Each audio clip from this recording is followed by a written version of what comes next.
Hello friends, let me tell you something about diabetic retinopathy. Diabetic retinopathy is a major complication in diabetic patient and it is one of the leading cause of blindness worldwide. Globally अगर हम बात करें diabetic retinopathy के बारे में तो 93 million population सफ़र करी है डायबिटिक रेटिनोपैथी के साथ और 21 मिलियन पॉपुलेशन ऐसी है जिसके अंदर साइट थ्रेटनिंग डायबिटिक रेटिनोपैथी है। साइट थ्रेटनिंग का मतलब ये है कि there chances of growing blind if they don't take any treatment is very high.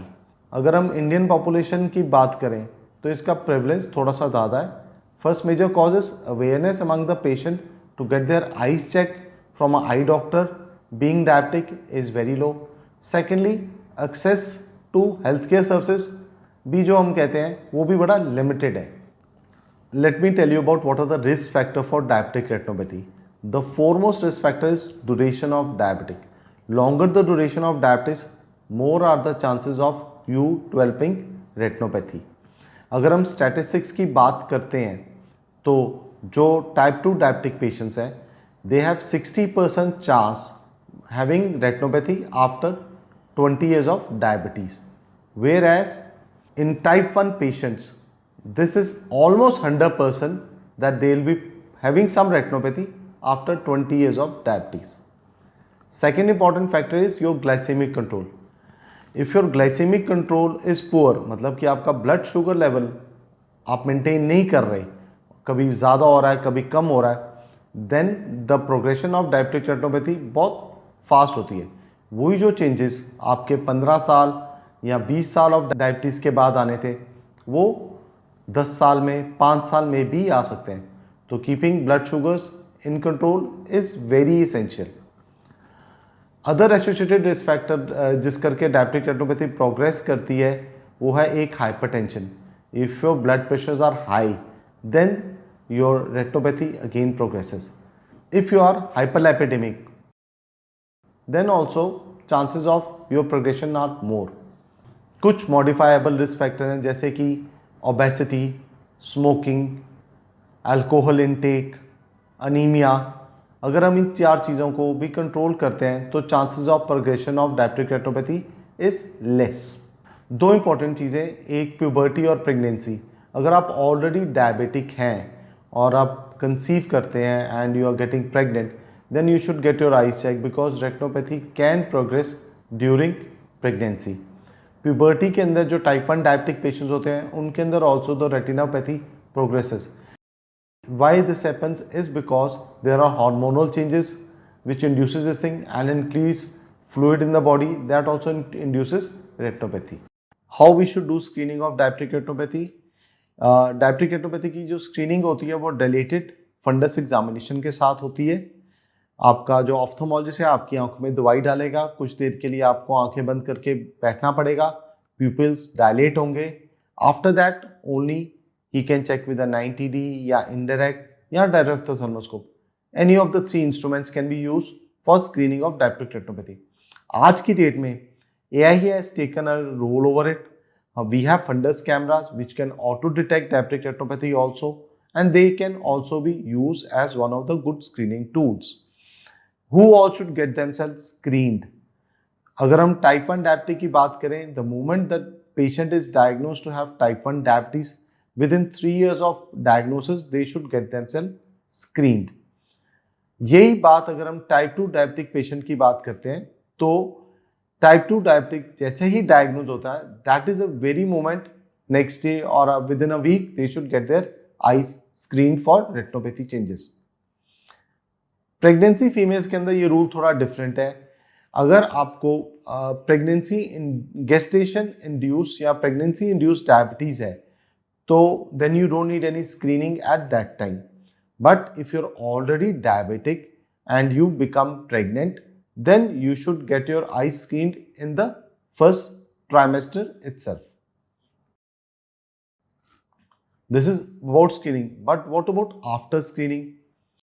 Normally a patient requires regular screening और कितना रेगुलर पेशेंट को जाना चाहिए to a ophthalmologist to get his eye screen for retinopathy. If you don't have any changes in your eye, in your first examination, then also you should get yourself checked every yearly, once yearly. अगर आपकी eyes के अंदर mild retinopathy है, different stages होती है retinopathy की, अगर mild retinopathy है then you should get yourself screened once yearly और every 9 months.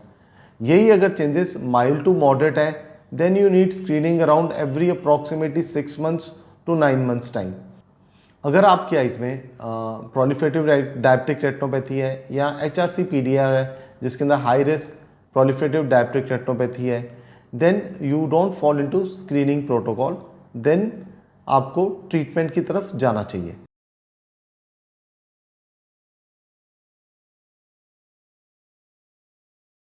Coming to treatment of diabetic retinopathy, जो डायबिटिक रेटिनोपैथी का ट्रीटमेंट है it depends upon what stage you really are. Important चीज़ है कि अगर आपको प्रोलिफरेटिव डायबिटिक रेटिनोपैथी है इसका मतलब है कि you have new vessels in the I which can bleed anytime. For this, the only successful treatment is pan-retinal photocoagulations. Pan-retinal photocoagulation means that कि हम आपके रेटिना का लेज़र करते हैं and it is done in multiple settings. Multiple setting means usually pan-retinal photocoagulation 3 settings या 4 settings के अंदर complete किया जाता है. And scientifically it is proven that patients who have undergone pan-retinal photocoagulation at the right stage, chances of them going blind are very less as compared to patients जिन्होंने अपना pan-retinal photocoagulation को defer किया. एक problem जो diabetic patients के अंदर बहुत ज़्यादा पेशेंट्स को तंग करती है that is diabetic macular oedema. It means that the macula जो सीइंग पार्ट ऑफ द हमारा रेटिना है उसके अंदर फ्लूइड एक्यूमुलेशन होना, उस करके उसकी थिकनेस इंक्रीज़ कर जाती है, सिस्टॉइड स्पेसेस बन जाते हैं, हार्ड एक्सुडेट्स भी उसके अंदर डिपॉजिट होते हैं which is very difficult to treat and it is very frustrating for the patient also. Earlier there was only treatment available was focal laser या grid laser, and nowadays in our present practice we hardly do focal laser or grid laser anymore because newer injections they are there now which can decrease the edema and can also bring back the lost vision also. So the 4 different kind of injections that are currently available in India are Avastin, Ranibizumab, Brolucizumab, aflibercept. Definitely these injections are to be given at a regular interval and multiple doses are required for the patient.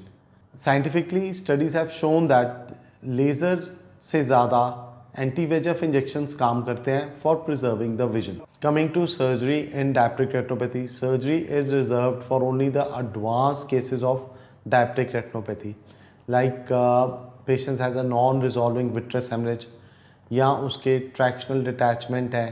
ट्रैक्शनल detachment मतलब खिंच पड़ गया पर्दे पे, और अगर ये खिंच मैकुला के पास जाके पड़ रही है means your vision area threaten कर रहा है तो सर्जरी इज़ द ऑप्शन. अगर हम सर्जिकल रिजल्ट्स को कंपेयर करते हैं तो around 70% of the patients they do feel that there is a improvement after the surgery. 20% of the patients may not feel कि कोई इम्प्रूवमेंट हुई है उनके विजन में, but whatever vision they have that is preserved. 10% of the patients ऐसे भी होते हैं जिनका vision loss after the surgery होता है.